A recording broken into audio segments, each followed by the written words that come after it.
Makasih Pak Pimpinan. Ini di penghujung ya. Saya mulai juga dari ujung sini. Pertama dari Bu Teta. Ada beberapa hal yang bisa kita tangkap Bu Teta. Pertama terkait dengan PAD. Tadi Bu Teta sampaikan bahwa ada PAD 100% lebih. Itu sumbernya dari Menara Telekomunikasi. Nah, yang dari Videotron ada nggak? Karena saya lihat Videotron yang dibikin oleh provinsi, saya contohkan di depan Bank Nagari Jalan Panjang, itu sudah menghasilkan duit Videotron mereka. Karena ada calon DPD, ada calon DPR RI dan segala macamnya, itu sudah menghasilkan PAD untuk provinsi. Itu satu.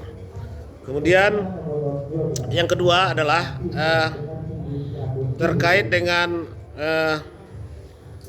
komitmen kita terdahulu. Di rapat dengar pendapat dengan Komisi 3, saya sarankan bagaimana media cetak ini kita kurangi. Jujur saja di DPRD itu koran itu tidak berguna lagi.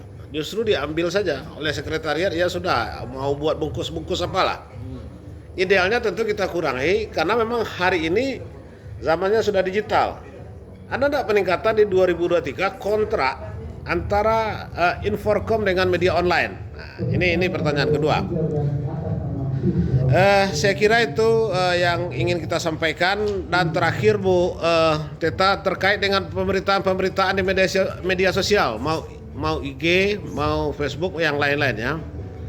Mohon maaf, kadang-kadang berita itu menurut saya kadang-kadang tidak berkelas Bu. Terkait dengan Dishub, ini tadi panel Pak Kadis, nah, jadi langsung aja ke ujung. Dulu Pak Kadis sampaikan sangat optimis dengan KIR online.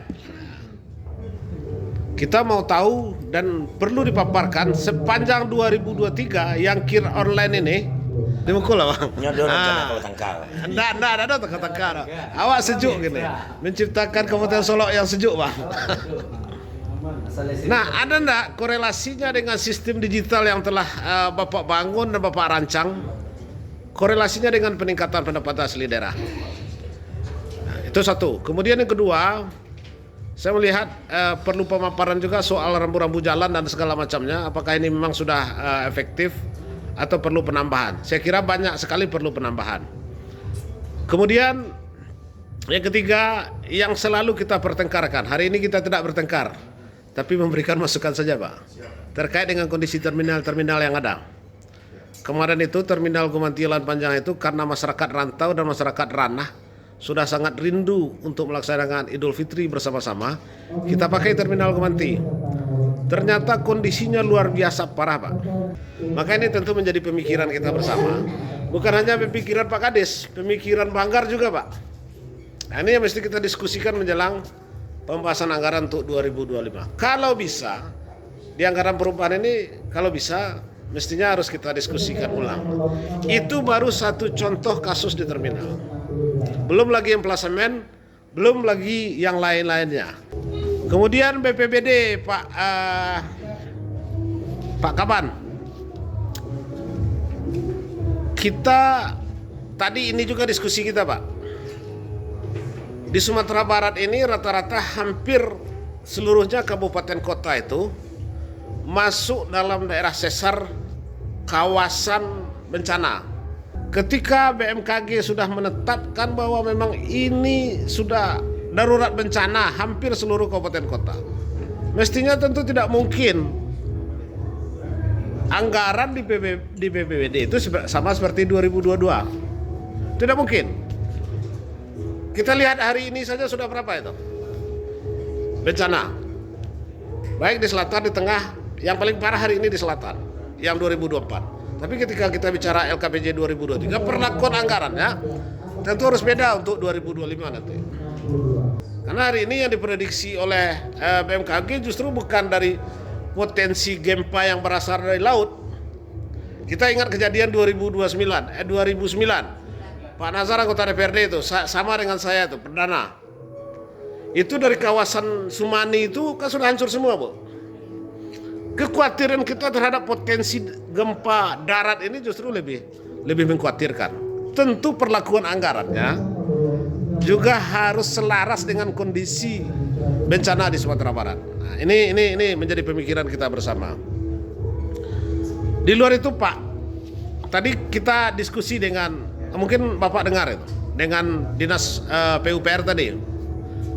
Sudah berkali-kali masyarakat lokal di 2023 itu, masyarakat Jorong Aye Sonsang menyampaikan surat kepada BPBD untuk menyelesaikan persoalan jembatan di Rimbo Tangah Jorong Aye Sonsang. Tidak pernah ada respon. Untuang seorang pemilu Pak Irwan Effendi, ambo mencari suara sana, ambo bangun saja jembatan itu seorang. Serius itu. Itu baru satu kasus yang kita sebutkan. Masih banyak kasus-kasus lain yang menunggu daftar antri untuk dikerjakan. Terakhir Bapak Litbang, di luar RPJMD tentu kita bicara juga RPJP, Bu.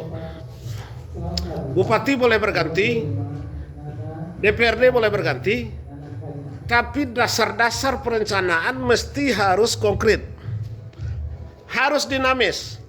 Kenapa saya katakan seperti itu? Apakah di ED kawasan selatan, tengah, utara sudah diperbaharui? Kalau belum, Pak Nazar dulu pernah tawarkan, bagaimana kalau kita ulang, kemudian kita lakukan seminar ulang kembali. Kenapa begitu? Dulu selatan itu tidak dilirik sebagai kawasan wisata. Tapi hari ini ribuan, bahkan ratusan ribu orang datang ke sana. Jadi kita tidak hanya menyediakan homestay, kita tidak menyediakan masyarakat lokal tidak hanya menyediakan homestay, villa maupun hotel, tetapi harus ada perencanaan dari Bapelitbang untuk supaya memang itu tidak bertahan 2 tahun 3 tahun saja. Nah, ini mesti diulang perencanaan itu, disesuaikan dengan RT/RW yang kabarnya RT/RW ini akan dimasukkan di 2024 ini. Kenapa saya bicara seperti itu? Saya tidak ambil contohnya di Bandung atau di mana-mana, paling dekat saja Bukit Tinggi. Mereka menangkap pasar ini sesuai dengan perencanaan. Ketika masyarakat sudah jenuh dengan jam gadang, dengan ngarai siano segala macam, mereka tangkap, mereka kejar dana pusat, dapatlah dana untuk stasiun Lambuang. Ini salah satu contoh saja. Jadi masyarakat hari ini berpikir ke Bukit Tinggi, kuah penasaran yang dimakasih dengan stasiun Lambuang. Ternyata tempat makan biasa yang disediakan dananya dari pusat. Mbak caranya nyoba Erick Thohir ke Bukit Tinggi. Ini yang kita maksud perencanaan yang dinamis, yang mesti memang kita ulang-ulang untuk RPJP itu. Makanya tidak ada sangkut pautnya dengan politik. Kalau kawasan utara itu memang sudah mulai sepi wisatawan kecuali di pinggir jalan utama itu, kan mestinya harus kita push, kita dorong, misalkan produksikan bilih yang punya izin-izin usaha, misalkan seperti itu, atau usaha-usaha lain. Seperti itu juga di tengah. Seperti itu juga di selatan. Kita tawarkan begini, Bu, di selatan itu. Bawang itu, Bu, ini untuk perencanaan, ini di luar LKPJ ya. Bawang itu, Bu, kalau kita mau 6 bulan bisa tahan sekarang, Bu. Dengan catatan harus ada cold storage. Sudah ada nggak perencanaan seperti itu? Saya kira baru bantuan dari kementerian yang ada di Sungai Nanam, tapi tidak juga efektif. Kenapa saya sampaikan ini kepada Bapelitbang? Supaya Bapelitbang mendistribusikan kepada masing-masing OPD. Kan hakikatnya dibikin perencanaan oleh Bapelitbang, kemudian didistribusikan kepada masing-masing OPD. Intinya adalah bagaimana perencanaan kawasan itu berdasarkan potensi. Kok seolah-olah lah mau di penyampaian visi calon bupati lo, Bos Utara. Kira-kira seperti itu. Bahwa membuat kawasan itu boleh, Bu. Perencanaan kawasan menata ulang, karena memang mohon maaf, ada kawasan-kawasan di selatan itu yang kawasan pertanian lahan kering sudah berubah menjadi villa. Termasuk juga mohon maaf Cambai yang awalnya untuk edu wisata ternyata sekarang sudah berubah menjadi villa. Coba kita lihat dokumen 2013. Saya kira Bu Cici Kepereda pasti tahu itu, karena saya punya dokumen itu. Masyarakat menyerahkan lahan itu untuk wisata, edukasi wisata, bukan untuk kawasan membangun bangunan villa dan segala macamnya. Artinya apa, Bu?